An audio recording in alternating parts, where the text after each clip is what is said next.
আজ হঠাৎ করে চলে এলাম কৃষ্ণনগরের পালপাড়ার গোহাটে।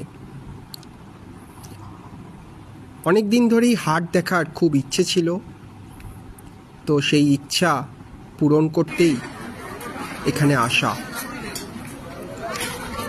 এসে দেখলাম যে হাটের কথা শুনেছি পড়ার বইতে, বাংলা সাহিত্যে, ঠিক সেই রকমই প্রতি বৃহস্পতিবার এখানে হাট বসে। সপ্তাহে ওই একদিনই হাট বসে। হাটে কি আছে আর কি নেই, জামা কাপড় থেকে শুরু করে শাক সবজি, মাছ বাজার, মাংসের দোকান, জুতোর দোকান সবই উপস্থিত। দেখে বেশ ভালো লাগলো, অন্যরকম লাগলো। তাই ভাবলাম চটপট একটু ছোট করে ভিডিও করে নেওয়া যাক। যেমন ভাবা তেমন কাজ।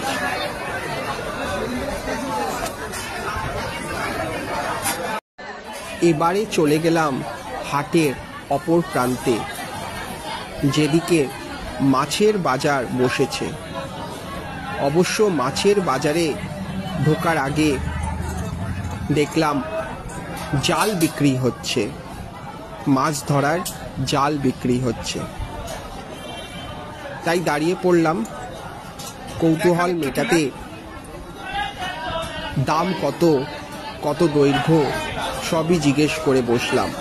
কত করে এই বিষয়ে আমি একেবারেই অজ্ঞ, তবুও একটু জিজ্ঞাসাবাদ করতে ক্ষতি কি।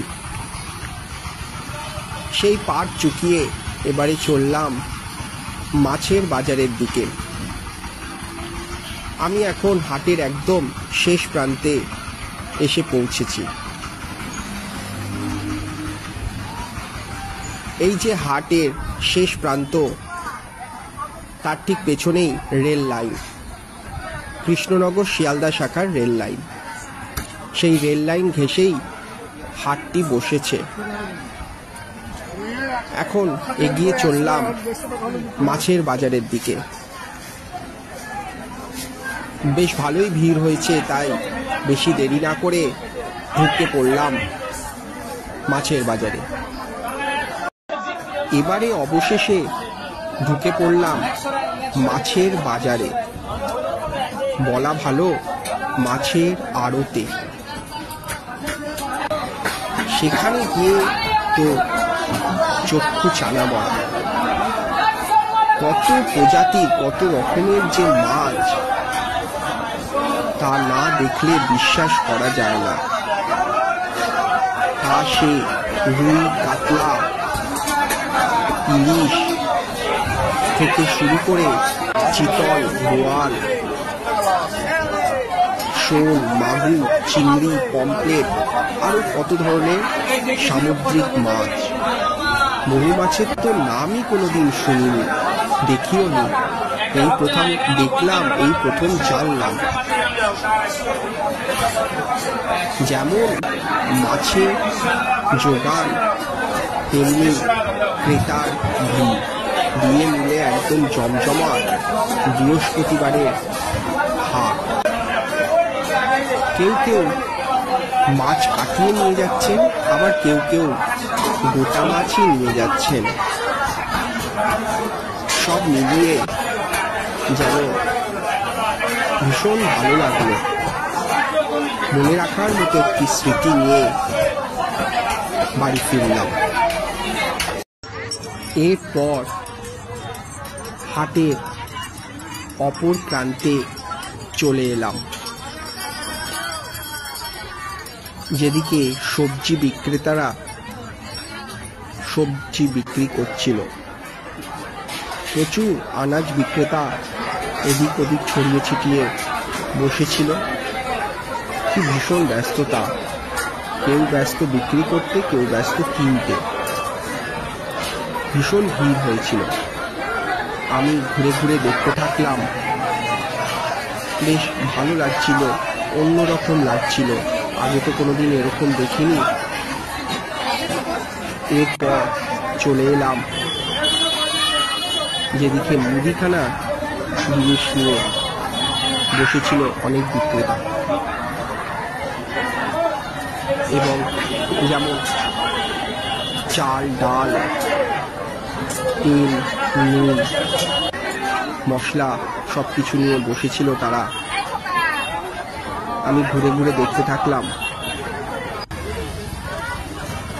তারপর চলে এলাম যেদিকে জামা কাপড় বিক্রি হচ্ছিল। প্রচুর জামা কাপড়ের স্টল দেখলাম। প্রায় সব স্টলেই হোলসেলের ভিত্তিতে জামা কাপড় বিক্রি হচ্ছিল।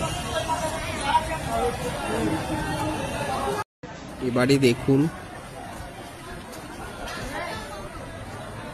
জামা কাপড়ের হোলসেল মার্কেটে এসে পড়েছি, পাইকারি বাজারও বলতে পারেন। মহিলা পুরুষ নির্বিশেষে সব ধরনের জামা কাপড়ের পসরা সাজিয়ে এখানে বসেছে দোকানিরা। এছাড়া বেডশিট, বেড কভার থেকে শুরু করে লুঙ্গি, গামছা সবকিছুরই যোগান আছে। কিন্তু যেদিকে আনাজের দোকানিরা বসেছে সেদিকে ভিড়টা বেশি। এখানেই বেচাকেনা বেশি। তার একটা কারণও আছে অবশ্য। এলাকার মানুষ বা দূর দূরান্ত থেকে যারা এসেছেন এই হাটে বাজার করতে, তারা সপ্তাহে একদিনই সারা সপ্তাহে বাজার করে নিয়ে যান এখান থেকে। তাই হয়তো এইদিকে ভিড়টা একটু বেশি।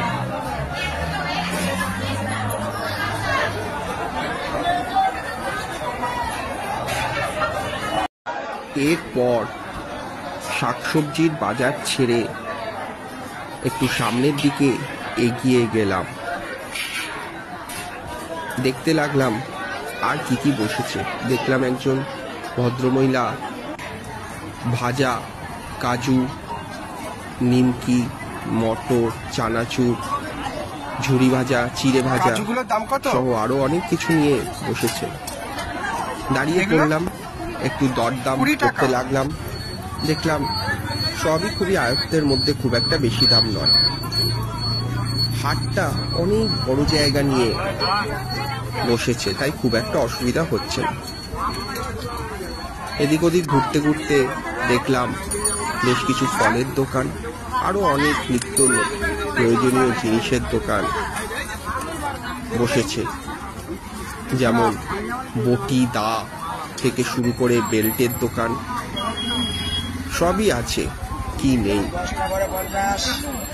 হাটে সবই পাবে এলাকার মানুষ, কিছুই বাদ নেই। এইসব দেখতে দেখতে সামনের গেটের দিকে এগিয়ে গেলাম। এবারে বেরিয়ে যেতে হবে তো। অনেকক্ষণ হাটে ঘোরাঘুরি করার পর এবার বেরিয়ে যাওয়ার পালা। যাওয়ার আগে আরেকবার শেষবারের মতো একটু ঘুরে দেখছি। সব রকম জিনিসই এখানে মজুদ রয়েছে, যা চাইবেন তাই পাবেন। সাধারণত গ্রামের দিক থেকে মানুষজন এখানে আসেন, একটু কম দামে পাইকারি রেটে তারা প্রয়োজনীয় জিনিসপত্র কিনে নিয়ে যান। তবে এই হাটে দেখলাম এমন অনেক কিছু আছে যা সত্যি কিনতে মন চায়, বেশ লোভনীয়।